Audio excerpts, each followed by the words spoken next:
इस टाइम पहुँचे हैं जी गुरुद्वारा श्री गोबिंद बाग साहब, जिथे कि लेज़र शो शुरू होएगा। तो बहुत वधिया इत्थे नाल आपां दर्शन करांगे। खुले डुले दर्शन हो रहे हैं जी बाबा जी दे। लेज़र शो वेखांगे इत्थे आपां हुण। गोबिंद सिंह जी ने अमृतपान कर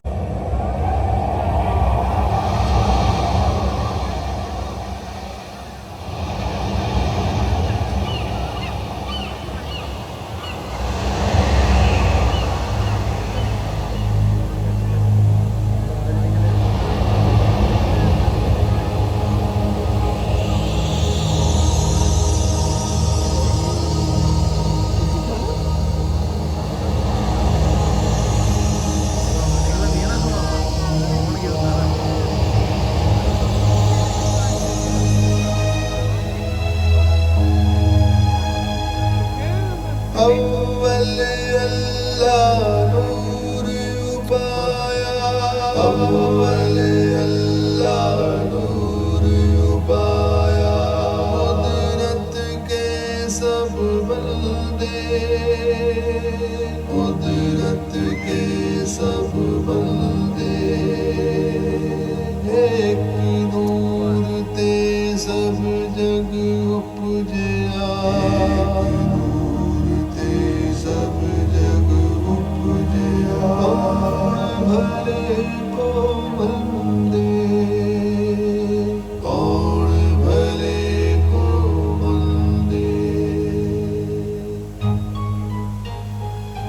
ये सारी कायनात, ये ब्रह्मांड, ये कुदरत, ये जहान एक ही नूर विचों पैदा होया।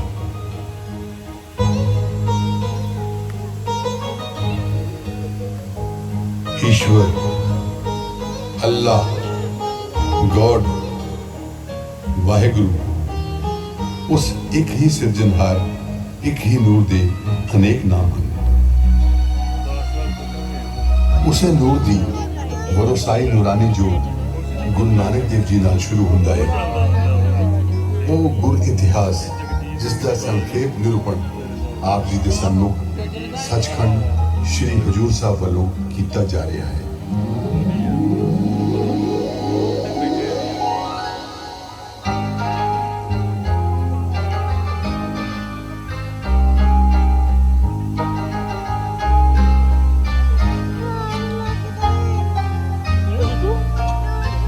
नहीं वीडियो बनाते इधर सारे बैठे देखो, सारे बैठे अजे भी देखा।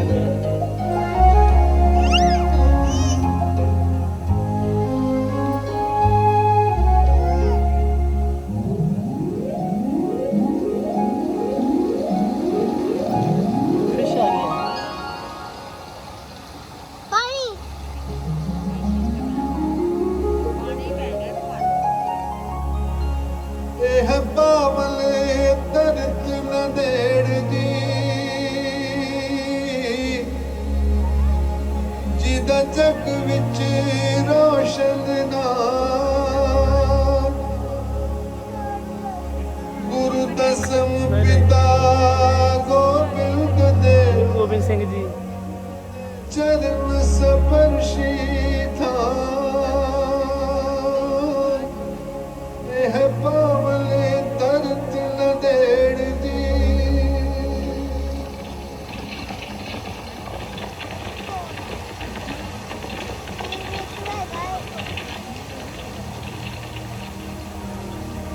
पुछदी नदी गोदावरी,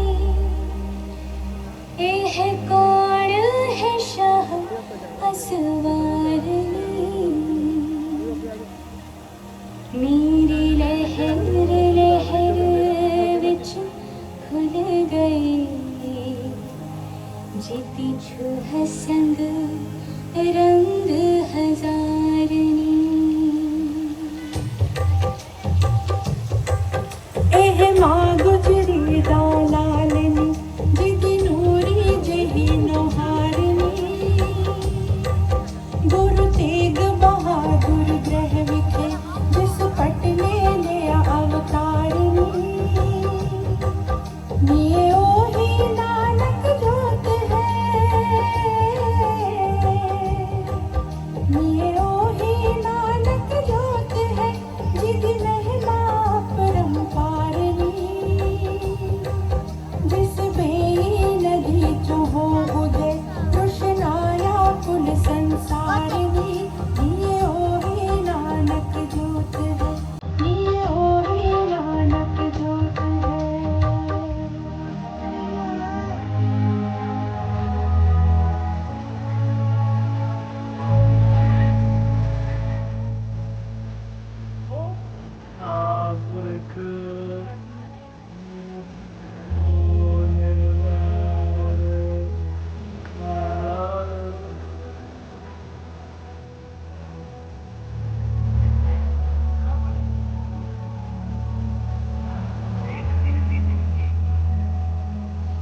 ਬਾਬਾ ਜੀ ਦਾ सच, प्रेम, दया, इंसाफ ਅਤੇ ਸਾਂਝੀਵਾਲਤਾ ਦਾ ਪੈਗਾਮ ਦੇਣ ਲਈ ਗੁਰੂ ਨਾਨਕ ਦੇਵ ਜੀ ਆਪਣੇ ਸੰਗੀਤਕਾਰ ਸੰਗੀ ਮੁਸਲਮਾਨ ਰਬਾਬੀ ਮਰਦਾਨੇ ਨੂੰ ਨਾਲ ਲੈ ਕੇ ਆਪਣੀ ਵਿਸ਼ਾਲ ਯਾਤਰਾ ਤੇ ਰਵਾਨਾ ਹੋਏ।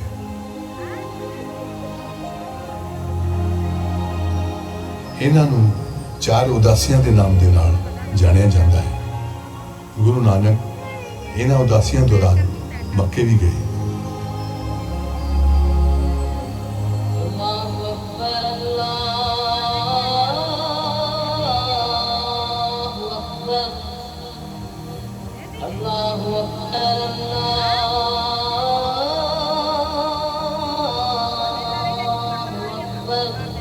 ਮੱਕੇ ਵਿੱਚ ਸੁੱਤੇ ਪਏ ਨਾਨਕ ਦੇ ਪੈਰ ਕਾਬੇ ਵੱਲ ਵੇਖ ਕੇ ਕਿਸੇ ਨੇ ਕ੍ਰੋਧ ਨਾਲ ਪੁੱਛਿਆ, ਤੁਸੀਂ ਰੱਬ ਦੇ ਘਰ ਵੱਲ ਪੈਰ ਕਿਉਂ ਪਸਾਰੇ?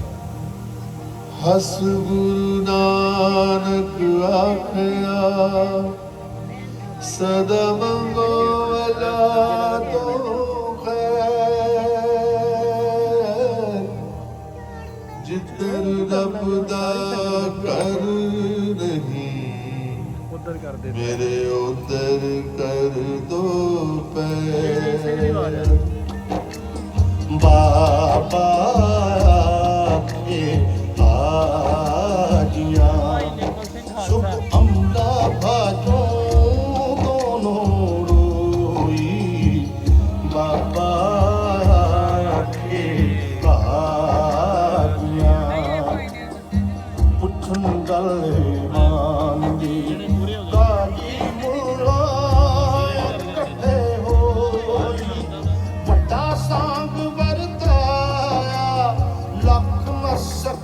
कुदरत कोले बाबा के हाजियां, बाबा के हाजियां।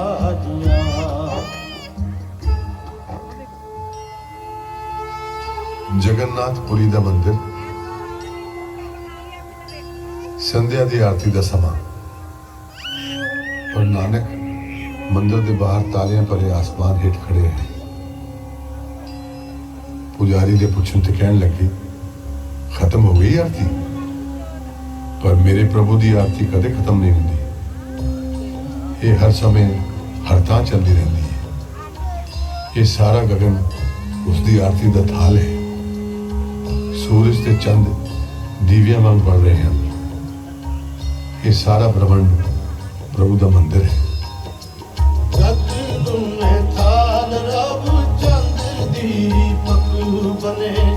तारिका मंडल जनक मोती, धूप मन आन लो पावन डरो करे, सगल बंडाए फूलंत ज्योति।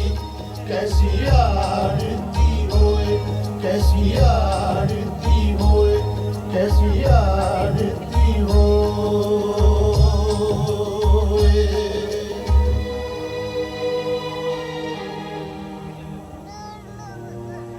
ਵੱਖ-ਵੱਖ ਵੇਸਾਂ, ਧਰਮਾਂ ਅਤੇ ਜਾਤਾਂ ਕਾਰਨ ਵੰਡੀ ਹੋਈ ਮਾਨਵਤਾ ਨੂੰ ਸਾਂਝੀਵਾਲਤਾ ਅਤੇ ਪ੍ਰੇਮ ਦਾ ਚਾਨਣ ਬਣਦੀ ਨੂਰਾਨੀ ਜੋਤ ਗੁਰੂ ਨਾਨਕ ਦੇਵ ਜੀ ਨੇ ਆਪਣੀ ਰਚੀ ਅਤੇ ਇਕੱਤਰ ਕੀਤੀ ਬਾਣੀ ਦੀ ਪੋਥੀ ਭਾਈ ਲਹਿਣਾ ਜੀ ਅੱਗੇ ਧਰ ਕੇ ਉਹਨਾਂ ਨੂੰ ਸੀਸ ਨਿਵਾਇਆ, ਗੁਰਗੱਦੀ ਅਰਪਣ ਕੀਤੀ। ਭਾਈ ਲਹਿਣੇ ਤੋਂ ਗੁਰੂ ਅੰਗਦ ਬਣਾਇਆ।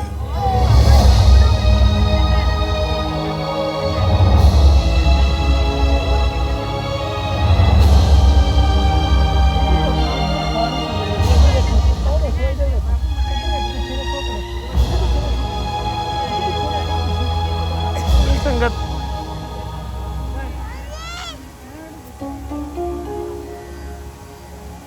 ਗੁਰੂ ਅੰਗਦ ਦੇਵ ਜੀ ਨੇ ਖਡੂਰ ਸਾਹਿਬ ਵਸਾ ਕੇ ਧਰਮ ਦੇ ਪ੍ਰਚਾਰ ਦਾ ਨਵਾਂ ਕੇਂਦਰ ਸਥਾਪਿਤ ਕੀਤਾ। ਗੁਰਮੁਖੀ ਅੱਖਰਾਂ ਦੇ ਪਸਾਰ ਲਈ ਵਿਸ਼ੇਸ਼ ਉਪਰਾਲੇ ਕੀਤੇ।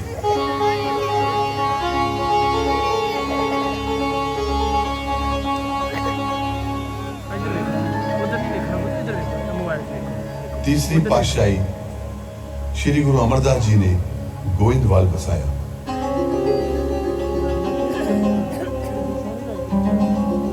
ਸਿੱਖ ਸੰਗਤਾਂ ਦੀ ਵੱਧਦੀ ਗਿਣਤੀ ਦਾ ਸਦਕਾ ਸਾਂਝੀ ਪੰਗਤ ਵਿੱਚ ਬੈਠ ਕੇ ਲੰਗਰ ਛਕਣ ਦੀ ਪ੍ਰਥਾ ਨੂੰ ਹੋਰ ਵੀ ਬਲ ਮਿਲਿਆ।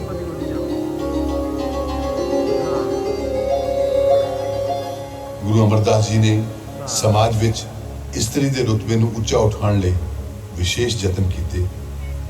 ਵਿਧਵਾ ਵਿਆਹ ਦੀ ਪ੍ਰੇਰਣਾ ਦਿੱਤੀ ਤੇ ਸਤੀ ਦੀ ਰਸਮ ਦਾ ਖੰਡਨ ਕੀਤਾ।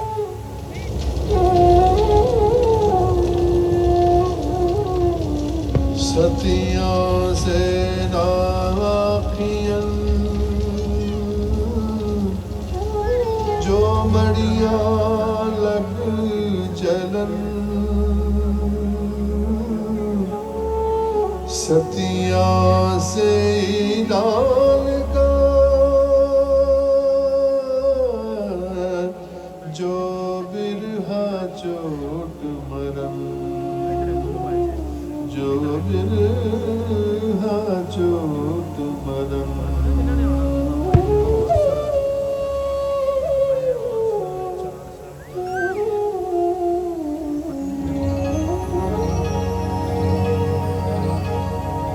चौथी पातशाही श्री गुरु रामदास जी ने नवा नगर वसाया, जिसनों चक रामदास किया जाता सी, जिसनों असी श्री अमृतसर के नाम के नाल जानते हैं।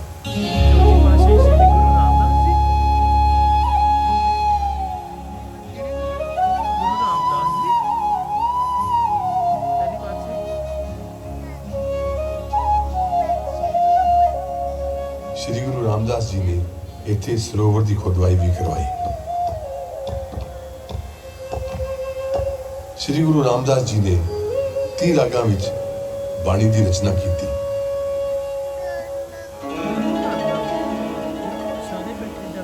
पंजवीं पातशाही श्री गुरु अर्जन देव जी ने अमृत सरोवर के विचकार श्री दरबार साहब की उसारी करवाई।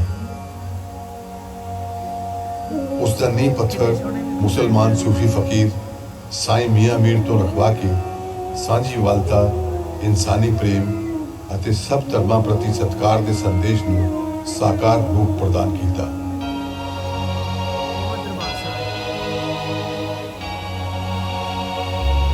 इलाही सुंदरता का मुजस्समा, रूहानी शांति का सोमा ते हर पल राग बई बाणी नाल तरंगित जल विच सुभायमान एक अनूठी मौजूदगी है श्री दरबार साहिब। डिठे सबे थाओ नहीं तुझ जिया, डिठे सबे थाओ नहीं तुझ जिया। श्री गुरु अर्जन देव जी ने ही श्री गुरु ग्रंथ साहब का संपादन किया। इस पावन ग्रंथ विच अपने समेत 5 गुरु साहिबान की बाणी दे नाल वख-वख धर्मां, जातां ਅਤੇ ਇਲਾਕਿਆਂ ਨਾਲ ਸੰਬੰਧਿਤ ਸੰਤਾਂ, ਭਗਤਾਂ ਤੇ ਸੂਫੀਆਂ ਦੀ ਬਾਣੀ ਵੀ ਸ਼ਾਮਿਲ ਕੀਤੀ। सब धर्म मिल के बैठे, हर जात मिल रही है, काया दे नाल थे कायनात मिल रही है। कितने तार टूटे करतार करुणा धारी, कितने अलग निरंजन, कितने कृष्ण मुरारी, कितने जोगिया भी तूनी, कितने शेख दाम सल्ला, कितने राम राम होवे, कितने होवे अल्लाह अल्लाह, कितने राम राम होवे, कितने होवे अल्लाह अल्लाह। इस पावन ग्रंथ का प्रथम प्रकाश 1604 ईस्वी ਨੂੰ श्री दरबार साहब ਵਿੱਚ ਕੀਤਾ ਗਿਆ।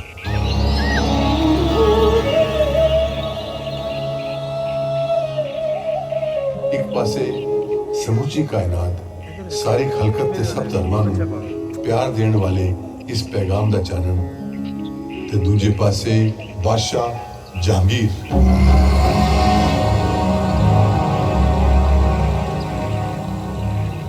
ਉਸ ਕੋਲੋਂ ਤੇ ਉਸ ਦੇ ਤਾਸੁਬੀ ਸਲਾਹਕਾਰਾਂ ਕੋਲੋਂ ਇਹ ਨਿਸਦਿਨ ਫੈਲਦਾ ਚਾਨਣ ਜਰਿਆ ਨਾ ਗਿਆ।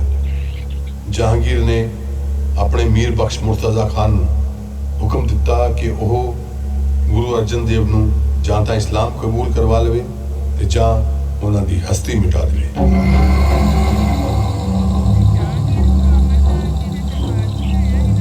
ਤਪਦੀ ਤਵੀ, ਤੱਤੀ ਰੇਤ, ਉਬਲਦੀ ਦੇਗ, ਮੁਰਤਜ਼ਾ ਖਾਨ ਨੇ ਗੁਰੂ ਅਰਜਨ ਦੇਵ ਜੀ ਨੂੰ ਅਕਹਿ ਤੇ ਅਸਹਿ ਦਸੀਏ ਦਿੱਤੇ। ਸਾਈਂ ਮੀਆਂ ਮੀਰ ਤੜਪ ਉੱਠਿਆ, ਪਰ ਗੁਰੂ ਅਰਜਨ ਦੇਵ ਜੀ ਦੇ ਮੁਖ ਤੇ ਇਹੀ ਵਾਕ ਸੀ, ਤੇਰਾ ਕੀਆ ਮੀਠਾ ਲਾਗੇ, ਹਰ ਨਾਮ ਪਦਾਰਥ ਨਾਨਕ ਮਾਨ। ਹਰ ਪਲ ਇਹੀ ਬੋਲ ਉਚਾਰਦਿਆਂ ਅਸਹਿ ਨੂੰ ਸਹਿੰਦਿਆਂ ਗੁਰੂ ਅਰਜਨ ਦੇਵ ਜੀ ਸ਼ਹੀਦ ਹੋਏ। सूरज किरण मिले, जल का जल हुआ राम। ज्योति ज्योत रली, संपूर्ण थिया। सूरज किरण मिले, जल का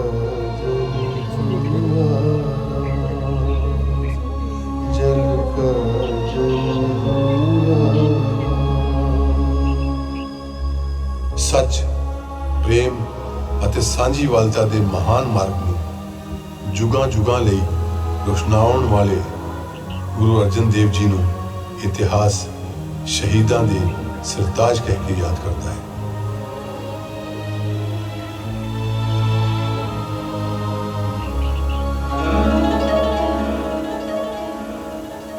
ਛੇਵੇਂ ਪਾਤਸ਼ਾਹ ਸ਼੍ਰੀ ਗੁਰੂ ਹਰਗੋਬਿੰਦ ਜੀ ਨੇ ਮੀਰੀ ਅਤੇ ਪੀਰੀ ਦੀਆਂ ਦੋ ਤਲਵਾਰਾਂ ਪਹਿਨੀਆਂ।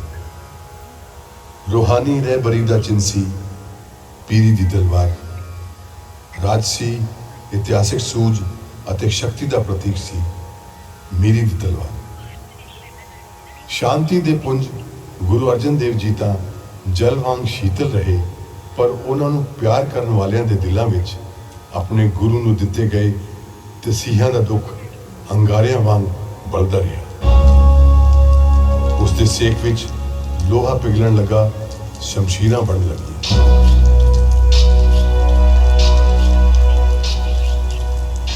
ਗੁਰੂ ਦਰਬਾਰ ਵਿੱਚ ਘੋੜੇ ਅਤੇ ਬੰਦੂਕਾਂ ਦਾ ਚੜਾਵਾ ਚੜਨ ਲੱਗਾ। ਨੱਥਾ ਅਤੇ ਅਬਦੁੱਲਾ ਢਾਡੀ ਬਹਾਦਰ ਯੋਧਿਆਂ ਦੀਆਂ ਵਾਰਾਂ ਗਾਉਣ ਲੱਗੇ। ਗੁਰੂ ਹਰਗੋਬਿੰਦ ਜੀ ਨੇ ਸਿੱਖਾਂ ਨੂੰ ਸੰਤ ਸਿਪਾਹੀ ਬਣਨ ਦਾ ਆਦੇਸ਼ ਦਿੱਤਾ। ਘੋੜ ਸਵਾਰਾਂ ਦੀ ਫੌਜ ਖੜੀ ਕੀਤੀ। ਸਿੱਖ ਦੁਨਿਆਵੀ ਬਾਦਸ਼ਾਹਾਂ ਤੋਂ ਬੇਪਰਵਾਹ ਅਤੇ ਨਾਬਰ ਹੋ ਗਏ। ਉਹਨਾਂ ਨੇ ਆਪਣੇ ਗੁਰੂ ਨੂੰ ਦੀਨ ਦੁਨੀ ਦਾ ਪਾਤਸ਼ਾਹ ਆਖਿਆ। ਉਹ ਇੱਥੇ ਕਿਹੜਾ ਯਦਲੀ ਸ਼ਹਿਨਸ਼ਾਹ, ਕੀ ਬਾਬਰ ਕੀ ਜਹਾਂਗੀਰ, ਇੱਥੇ ਵਾੜੀ ਖੇਤ ਨੂੰ ਖਾਂਵਦੀ, ਇੱਥੇ ਬਿਲਕੇ ਮੀਆਂ ਮੀਰ। ਅੱਜ ਸ਼ਾਹੀ ਜ਼ੁਲਮ ਦੇ ਸਾਹਮਣੇ ਉਹ ਸਾਡੀ ਲਿਸ਼ਕ ਉੱਠੀ ਸ਼ਮਸ਼ੀਰ। ਉਹ ਸਾਡਾ ਦੀਨ ਦੁਨੀ ਦਾ ਪਾਤਸ਼ਾਹ, ਸਾਡਾ ਸਤਿਗੁਰ ਮੀਰ ਤੇ ਪੀਰ, ਸਾਡਾ ਸਤਿਗੁਰ ਮੀਰ ਤੇ ਪੀਰ, ਸਾਡਾ ਸਤਿਗੁਰ ਮੀਰ ਤੇ ਪੀਰ। ਪੀਰੀ ਅਤੇ ਮੀਰੀ ਦੇ ਸੰਕਲਪ ਨੂੰ ਸਾਕਾਰ ਰੂਪ ਬਖਸ਼ਣ ਲਈ ਗੁਰੂ ਹਰਗੋਬਿੰਦ ਜੀ ਨੇ ਸ਼੍ਰੀ ਦਰਬਾਰ ਸਾਹਿਬ ਦੇ ਸਨਮੁਖ ਸ਼੍ਰੀ ਅਕਾਲ ਤਖਤ ਸਾਹਿਬ ਦਾ ਨਿਰਮਾਣ ਕਰਵਾਇਆ। ਇਸ ਦੌਰਾਨ ਸ਼ਾਹੀ ਫੌਜਾਂ ਨੇ ਅਨੇਕ ਵਾਰ ਗੁਰੂ ਦਰਬਾਰ ਤੇ ਭਾਰੀ ਫੌਜੀ ਸ਼ਕਤੀ ਨਾਲ ਹਮਲੇ ਕੀਤੇ।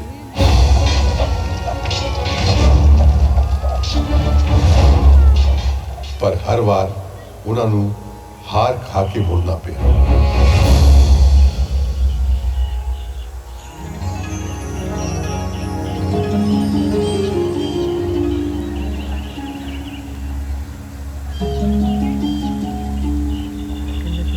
ਫਲਾਵਰ ਹੈ ਨਾ, ਕਿਹੜੇ ਫਲਾਵਰ ਹੈ? कोमल चित कुदरत रसिक सतवें गुरु हर राय सहज तुरन पहरन पकड़ कोई कली मत टूट जाए। ਸਤਵੀਂ ਪਾਤਸ਼ਾਹੀ ਸ਼੍ਰੀ ਗੁਰੂ ਹਰਿਰਾਏ ਜੀ ਕੁਦਰਤ ਦੇ ਪ੍ਰੇਮੀ ਅਤੇ ਵਾਤਾਵਰਣ ਪ੍ਰਤੀ ਬਹੁਤ ਸੰਵੇਦਨਸ਼ੀਲ ਸਨ। ਗਰੀਬਾਂ ਲਈ ਵੀ ਉਹਨਾਂ ਦਾ ਮਨ ਪਿਆਰ ਅਤੇ ਹਮਦਰਦੀ ਨਾਲ ਭਰਿਆ ਹੋਇਆ ਸੀ। ਉਹਨਾਂ ਨੇ ਲੰਗਰ ਦੇ ਵੇਲੇ ਨਗਾਰਾ ਵਜਾਉਣ ਦੀ ਪ੍ਰਥਾ ਚਲਾਈ ਤਾਂ ਜੋ ਕੋਈ ਭੁੱਖਾ ਪਿਆਸਾ ਸੁਣਦਾ ਹੋਵੇ ਤਾਂ ਆ ਕੇ ਲੰਗਰ ਛਕ ਲਵੇ।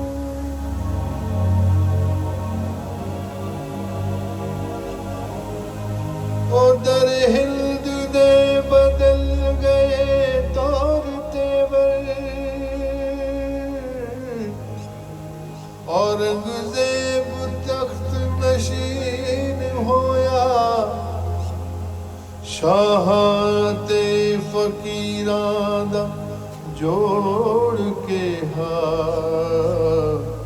रिश्ता होर भी हुण तां संगीन होया। ਜਦੋਂ ਔਰੰਗਜ਼ੇਬ ਤਖਤ ਤੇ ਬੈਠਾ ਤਾਂ ਉਸਨੇ ਗੁਰੂ ਹਰਿਰਾਏ ਜੀ ਨੂੰ ਦਿੱਲੀ ਆਉਣ ਦਾ ਸੱਦਾ ਭੇਜਿਆ। ਗੁਰੂ ਹਰਿਰਾਏ ਜੀ ਨੇ ਆਪਣੇ ਵੱਡੇ ਪੁੱਤਰ ਰਾਮ ਰਾਏ ਨੂੰ ਆਪਣਾ ਨੁਮਾਇੰਦਾ ਬਣਾ ਕੇ ਭੇਜਿਆ।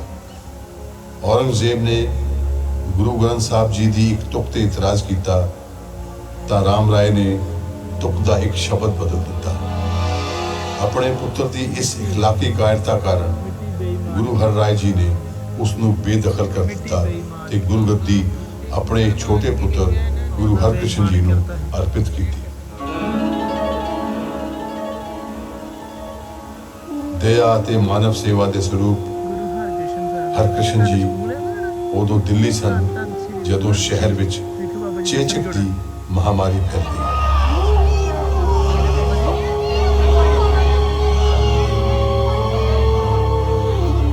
ਸਿੱਖ ਸੰਗਤ ਸਮੇਤ ਦਿਨ ਰਾਤ ਰੋਗੀਆਂ ਦੀ ਸੇਵਾ ਕਰਦੇ ਗੁਰੂ ਹਰਕ੍ਰਿਸ਼ਨ ਜੀ ਆਪ ਬਿਮਾਰ ਹੋ ਗਏ ਤੇ ਕੁਝ ਦਿਨਾਂ ਬਾਅਦ ਜੋਤੀ ਜੋਤ ਸਮਾ ਗਏ।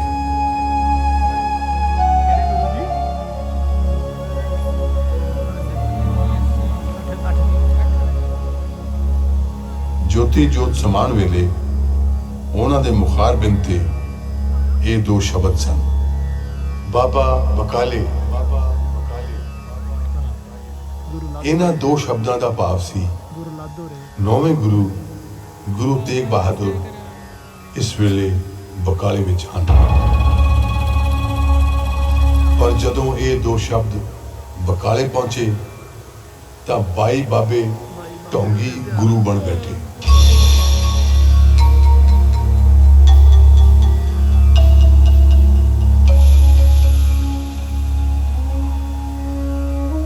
ਪਰ ਗੁਰੂ ਤੇਗ ਬਹਾਦਰ ਸ਼ਾਂਤ ਅਡੋਲ ਆਪਣੀ ਕੁਟੀਆ ਵਿੱਚ ਪ੍ਰਭੂ ਦੇ ਸਿਮਰਨ ਵਿੱਚ ਲੀਨ ਰਹੇ।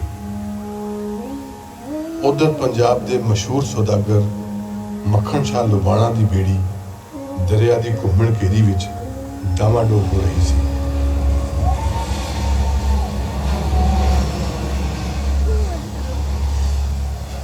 ਉਸਨੇ ਗੁਰੂ ਘਰ ਦਾ ਧਿਆਨ ਕਰਕੇ ਅਰਦਾਸ ਕੀਤੀ ਤੇ 500 ਮੋਹਰਾਂ ਦੀ ਸੁਖਣਾ ਸੁਖੀ। ਉਸ ਦੀ ਬੇੜੀ ਸਹੀ ਸਲਾਮਤ ਕੰਢੇ ਲੱਗੀ।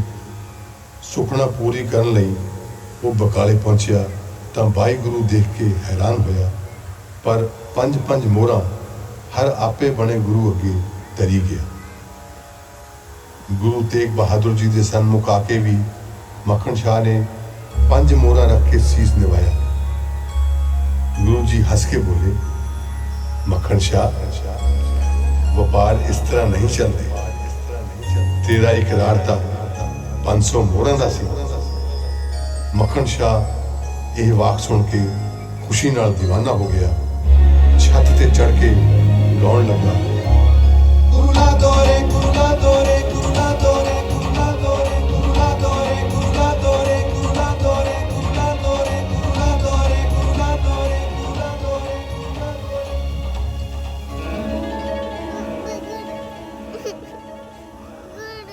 चलो बस हो गया। 9वें पातशाह श्री गुरु तेग बहादुर जी ਜਦੋਂ ਪੂਰਬ ਦੀ ਯਾਤਰਾ ਤੇ ਨਿਕਲੇ चलते ਤਾਂ ਪਰਿਵਾਰ ਨੂੰ ਪਟਨਾ ਸਾਹਿਬ ਛੱਡ ਕੇ ਅਸਾਮ ਦੀ ਯਾਤਰਾ ਤੇ ਚਲੇ ਗਏ। ਇਸੇ ਸਫ਼ਰ ਦੌਰਾਨ ਹੀ ਉਹਨਾਂ ਨੂੰ ਮਾਤਾ ਗੁਜਰੀ ਦੀ ਕੁੱਖੋਂ ਪੁੱਤਰ ਦੇ ਜਨਮ ਦੀ ਖਬਰ ਮਿਲੀ। ਪੁੱਤਰ ਦਾ ਨਾਮ ਗੋਬਿੰਦ ਰੱਖਿਆ ਗਿਆ।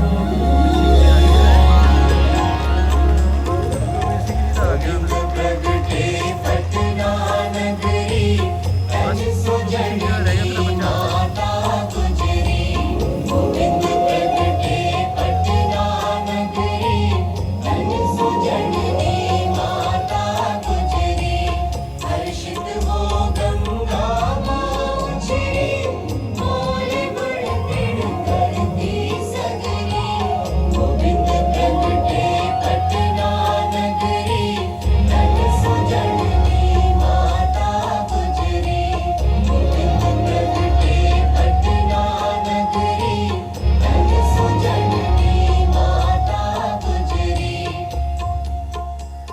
ਜਦੋਂ ਗੋਬਿੰਦ ਜੀ 5 ਵਰ੍ਹਿਆਂ ਦੇ ਹੋਏ ਤਾਂ ਸਾਰਾ ਪਰਿਵਾਰ ਆਨੰਦਪੁਰ ਸਾਹਿਬ ਆ ਵਸਿਆ। ਇੱਥੇ ਹੀ ਗੋਬਿੰਦ ਜੀ ਨੇ ਸ਼ਾਸਤਰਾਂ ਅਤੇ ਸ਼ਸਤਰਾਂ ਦੀ ਸਿੱਖਿਆ ਹਾਸਲ ਕੀਤੀ। ਸੰਸਕ੍ਰਿਤ, ਫਾਰਸੀ, ਪੰਜਾਬੀ ਅਤੇ ਬ੍ਰਿਜ ਆਦਿ ਭਾਸ਼ਾਵਾਂ ਦਾ ਗਿਆਨ ਪ੍ਰਾਪਤ ਕੀਤਾ। ਘੋੜਸਵਾਰੀ, ਤੀਰੰਦਾਜ਼ੀ ਅਤੇ ਕਿਰਪਾਨ ਦੇ ਕਰਤਬਾਂ ਵਿੱਚ ਨਿਪੁੰਨ ਹੋਏ। ਇਹੀ ਉਹ ਵਕਤ ਸੀ ਜਦ ਦਿੱਲੀ ਦੇ ਤਖਤ ਤੇ ਬੈਠਾ ਬਾਦਸ਼ਾਹ ਔਰੰਗਜ਼ੇਬ ਭੈ ਅਤੇ ਜ਼ੁਲਮ ਦੇ ਨਾਲ ਸਾਰੇ ਹਿੰਦੁਸਤਾਨ ਨੂੰ ਦੀਨ ਦੇ ਰੰਗ ਵਿੱਚ ਰੰਗਣਾ ਚਾਹੁੰਦਾ ਸੀ। ਚੱਲੇ ਹੁਣ ਆਪਾਂ ਜਾ ਕੇ ਤੀਜੀ ਸਨ 1675 ਗੋਬਿੰਦ ਜੀ ਉਦੋਂ 9 ਬਰਸ ਦੇ ਸਨ ਜਦੋਂ ਇੱਕ ਦਿਨ ਗੁਰੂ ਤੇਗ ਬਹਾਦਰ ਜੀ ਦੇ ਸਜੇ ਹੋਏ ਦਰਬਾਰ ਵਿੱਚ ਕਸ਼ਮੀਰੀ ਪੰਡਤ ਆ ਫਰਿਆਦੀ ਹੋਏ, ਜਿਨ੍ਹਾਂ ਦੇ ਮੱਥਿਆਂ ਉੱਤੋਂ ਜਬਰਨ ਤਿਲਕ ਮਿਟਾਏ ਜਾ ਰਹੇ ਸਨ, ਜੰਜੂ ਉਤਾਰੇ ਜਾ ਰਹੇ ਸਨ।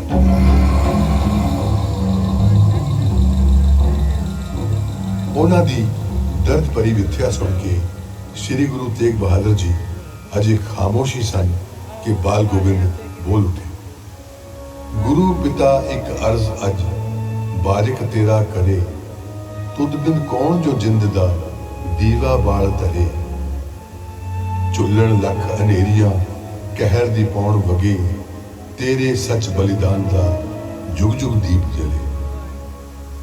ਬਾਲ ਗੋਬਿੰਦ ਨੂੰ ਪਿਆਰ ਭਰਿਆ ਥਾਪੜਾ ਦੇ ਕੇ ਗੁਰੂ ਤੇਗ ਬਹਾਦਰ ਜੀ ਕਸ਼ਮੀਰੀ ਪੰਡਤਾਂ ਨੂੰ ਕਹਿਣ ਲੱਗੇ, हे दुखियारे हृदयो ना हो गमगी,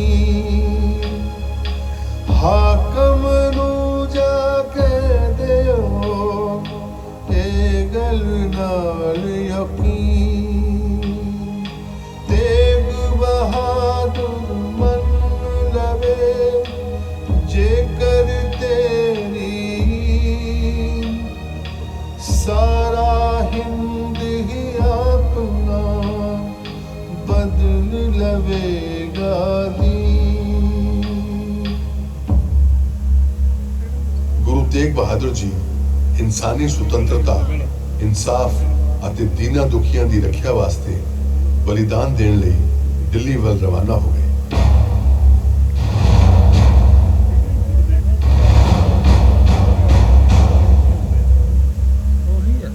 ਉਹਨਾਂ ਨੂੰ ਗ੍ਰਿਫਤਾਰ ਕਰਕੇ ਇਸਲਾਮ ਕਬੂਲ ਕਰਨ ਲਈ ਕਈ ਤਰ੍ਹਾਂ ਦੇ ਲਾਲਚ ਅਤੇ ਖੌਫ ਦਿੱਤੇ ਗਏ। ਕੋਈ ਪੇਸ਼ ਨਾ ਚਲਦੀ ਦੇਖ ਕੇ ਦਿੱਲੀ ਦੇ ਚਾਂਦਨੀ ਚੌਕ ਵਿੱਚ ਉਹਨਾਂ ਦੀਆਂ ਨਜ਼ਰਾਂ ਦੇ ਸਾਹਮਣੇ ਉਹਨਾਂ ਦੇ ਪਿਆਰੇ ਸਿੱਖਾਂ ਨੂੰ ਅੰਤਾਂ ਦੇ ਤਸੀਹੇ ਦੇ ਕੇ ਸ਼ਹੀਦ ਕੀਤਾ ਗਿਆ ਤਾਂ ਜੋ ਗੁਰੂ ਦਾ ਦਿਲ ਦਹਿਲ ਜਾਵੇ। ਭਾਈ ਮਤੀ ਦਾਸ ਜੀ ਨੂੰ ਆਰੇ ਨਾਲ ਚੀਰਿਆ ਗਿਆ। ਭਾਈ ਸਤੀ ਦਾਸ ਜੀ ਨੂੰ ਜਿਉਂਦਿਆਂ ਅੱਗ ਵਿੱਚ ਜਲਾਇਆ।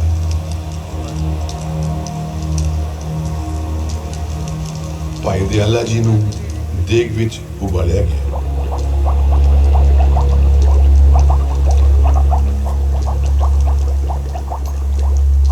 ਔਰੰਗਜ਼ੇਬ ਅਤੇ ਉਸ ਦੀ ਮੁਗਲਿਆ ਸਲਤਨਤ ਗੁਰੂ ਜੀ ਨੂੰ ਦੀਨ ਕਬੂਲ ਕਰਵਾਉਣ ਦੀ ਕੋਸ਼ਿਸ਼ ਕਰਦੀ ਹਾਰ ਗਈ। ਔਰੰਗਜ਼ੇਬ ਨੇ ਹੁਕਮ ਦਿੱਤਾ, ਸਿਰ ਕਲਮ ਕਰ ਦਿੱਤਾ ਜਾਵੇ ਔਰ ਖਬਰਦਾਰ ਕੋਈ ਇਸ ਸਿਰ ਅਤੇ ਜਿਸਮ ਨੂੰ ਇਸ ਜ਼ਮੀਨ ਤੋਂ ਉਠਾਉਣ ਦੀ ਜੁਰਤ ਨਾ ਕਰੇ।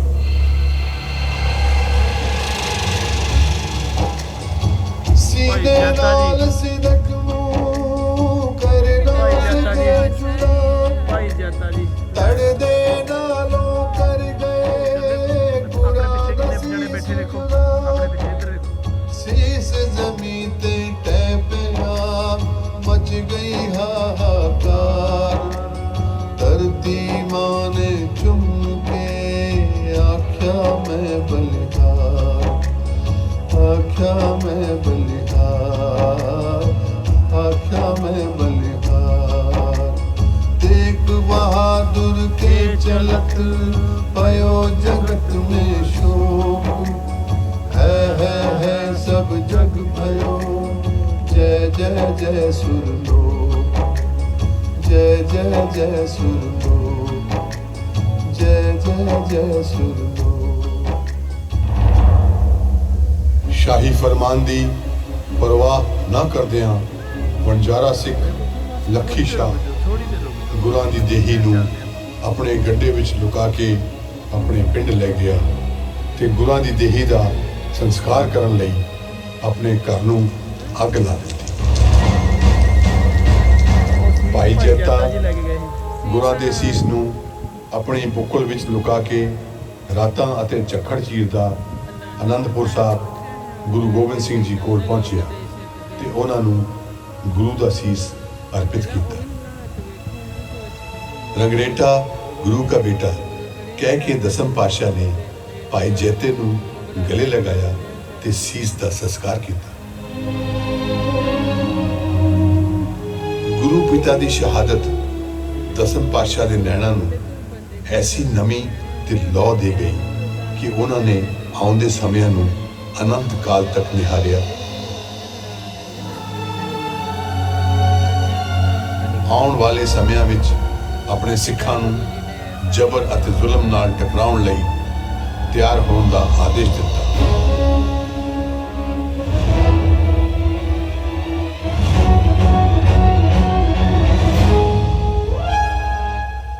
ਫਿਰ ਆਇਆ 1699 ਦੀ ਵਿਸਾਖੀ ਦਾ ਉਹ ਪਾਵਨ ਤੇ ਇਤਿਹਾਸਿਕ ਦਿਹਾੜਾ। ਹੱਥ ਵਿੱਚ ਨੰਗੀ ਸ਼ਮਸ਼ੀਰ ਲੈ ਕੇ ਹਿੰਦੁਸਤਾਨ ਦੀਆਂ ਚਾਰਾਂ ਦਿਸ਼ਾਵਾਂ ਤੋਂ ਆਈ ਸੰਗਤ ਤੋਂ ਸੀਸ ਦੀ ਮੰਗ ਕੀਤੀ। ਪੰਜ ਮਰਜੀਵੜਿਆਂ ਨੇ ਆਪਣੇ ਸੀਸ ਗੁਰੂ ਨੂੰ ਅਰਪਿਤ ਕੀਤੇ। ਇਹਨਾਂ ਨੂੰ ਦਸਮ ਪਾਤਸ਼ਾਹ ਨੇ ਖੰਡੇ ਬਾਟੇ ਦਾ ਅੰਮ੍ਰਿਤ ਪਾਨ ਕਰਾਇਆ, ਗਲ ਨਾਲ ਲਾਇਆ, ਗੁਰੂ ਦੇ ਪਿਆਰੇ ਕਿਹਾ। ਫਿਰ ਇਹਨਾਂ ਪੰਜਾਂ ਪਿਆਰਿਆਂ ਤੋਂ ਖੁਦ ਅੰਮ੍ਰਿਤ ਪਾਨ ਕਰਕੇ ਆਪੇ ਗੁਰਚੇਲਾ ਦੀ ਅਨੂਠੀ ਮਿਸਾਲ ਕਾਇਮ ਕੀਤੀ।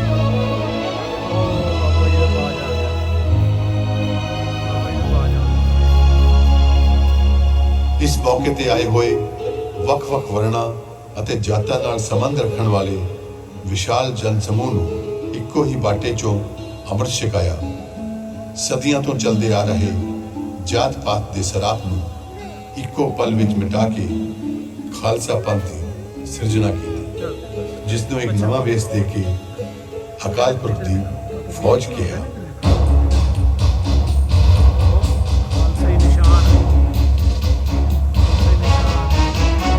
खालसा मेरो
ਪ੍ਰੇਮ ਅਤੇ ਚੜ੍ਹਦੀ ਕਲਾ ਦੇ ਇਸ ਬੇਖੌਫ ਕਾਫਲੇ ਨੂੰ ਦੇਖ ਕੇ ਜ਼ੁਲਮ ਅਤੇ ਬੇਇਨਸਾਫੀ ਦੀ ਸਤਾਈ ਹੋਈ ਖਲਕਤ ਵਿੱਚ ਆਸ ਅਤੇ ਉਤਸ਼ਾਹ ਦੀ ਨਵੀਂ ਲਹਿਰ ਦੌੜ ਗਈ।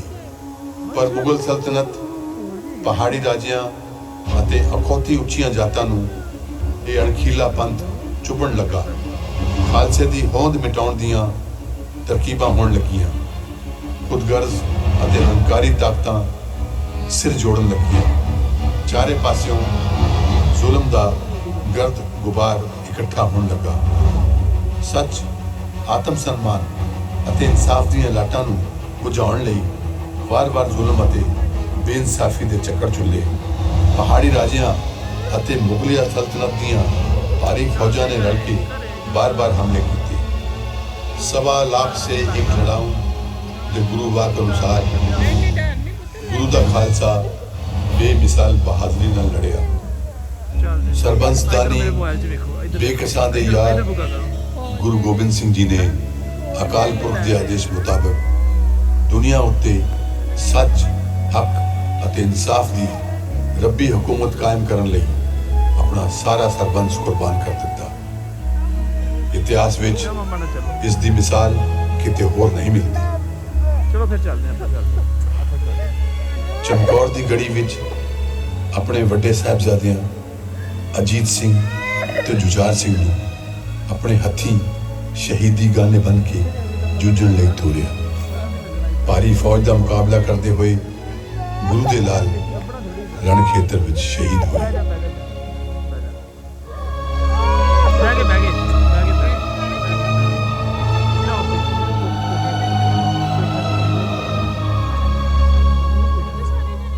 ਸੂਬਾ ਸਰਹੰਦ ਵਜ਼ੀਰ ਖਾਨ ਨੇ ਮਾਤਾ ਗੁਜਰੀ ਅਤੇ ਛੋਟੇ ਸਾਹਿਬਜ਼ਾਦਿਆਂ ਨੂੰ ਗ੍ਰਿਫਤਾਰ ਕਰ ਲਿਆ। ਮਾਸੂਮ ਜਿੰਦਾਂ ਨੂੰ ਲਾਲਚ ਅਤੇ ਖੌਫ ਦਿੱਤੇ ਗਏ ਤਾਂ ਜੋ ਉਹ ਆਪਣਾ ਧਰਮ ਤਿਆਗ ਦੇਣ, ਪਰ ਉਹ ਆਪਣੇ ਸਿਦਕ ਤੇ ਅਡੋਲ ਰਹੇ। 7 ਸਾਲ ਦੇ ਸਾਹਿਬਜ਼ਾਦੇ ਫਤਿਹ ਸਿੰਘ ਤੇ 9 ਸਾਲ ਦੇ ਸਾਹਿਬਜ਼ਾਦੇ ਜ਼ੋਰਾਵਰ ਸਿੰਘ ਨੂੰ ਜਿਉਂਦੇ ਜੀ ਨੀਹਾਂ ਵਿੱਚ ਚਿਣਵਾ ਦਿੱਤਾ ਗਿਆ।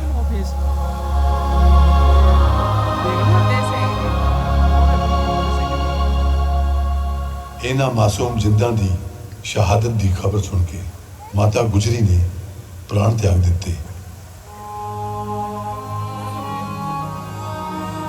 ਮਾਤਾ ਪਿਤਾ ਅਤੇ ਚਾਰੇ ਪੁੱਤਰਾਂ ਦੀ ਕੁਰਬਾਨੀ ਦੇ ਕੇ ਵੀ ਮਾਛੀਵਾੜੇ ਦੇ ਜੰਗਲ ਵਿੱਚ ਇਕੱਲੇ ਬੈਠੇ ਸਰਬੰਸ ਦਾਨੀ ਗੁਰੂ ਗੋਬਿੰਦ ਸਿੰਘ ਜੀ ਦੇ ਮੁਖਾਰਬਿੰਦ ਤੇ ਅਕਾਲ ਪੁਰਖ ਲਈ ਗਹਿਰੇ ਪ੍ਰੇਮ ਅਤੇ ਸ਼ੁਕਰਾਨੇ ਦੇ ਬੋਲ ਸਨ। ਮਿੱਤਰ ਪਿਆਰੇ ਨੂੰ ਹਾਲ ਮੁਰੀਦਾਂ ਦਾ ਇੱਥੇ ਰੱਖਣਾ ਫੋਨ ਮੈਂ। ਮਿੱਤਰ ਪਿਆਰੇ ਨੂੰ ਹਾਲ ਮੁਰੀਦਾਂ ਦਾ ਕਹਿਣਾ। ਮਿੱਤਰ ਪਿਆਰੇ ਨੂੰ ਤੁਧ ਬਿਨ ਰੋ